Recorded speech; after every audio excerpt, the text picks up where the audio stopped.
தமிழ்நாட்டிலே பெண்களுக்கு எதிராக குழந்தைகளுக்கு எதிராக குற்றம் அதிகரிச்சிருக்கு.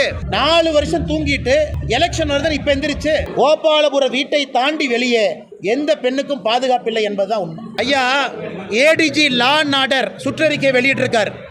அவர் பேர் டேவிட்சன் தேவாசீர்வாதம் ஐயா.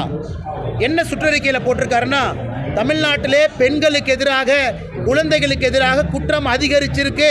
சர்டிஃபிகேட் யாருன்னு ஏடிஜி லா அண்ட் ஆர்டர் சுற்றறிக்கை காட்டுறேன் பாருங்க. சுற்றறிக்கை ஃபோனில் இருக்குது. தம்பி யாராவது ஃபோனை கொடுங்கப்பா. சர்டிஃபிகேட் யாருன்னு ஏடிஜி லா அண்ட் ஆர்டர் சுற்றறிக்கை காட்டுறேன் பாருங்க. மாநிலத்தினுடைய ADG law and order ஒத்துக்கிறாரு.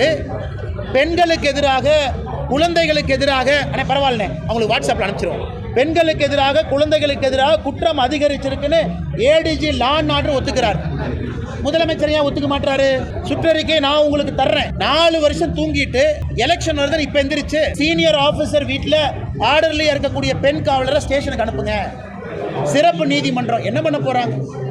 Anna university பெண் பாலியல் கொடுமை ஒண்ணுமே தெரியல. அதனால் முதலமைச்சர் அவர்கள் பகல் கனவுல இருக்கிறாங்க. அவங்க வீட்டில் இருக்கக்கூடிய பெண்கள் நல்லா இருக்கிறாங்க, பாதுகாப்பா இருக்கிறாங்க. கோபாலபுர வீட்டை தாண்டி வெளியே எந்த பெண்ணுக்கும் பாதுகாப்பில்லை என்பதுதான் உண்மை.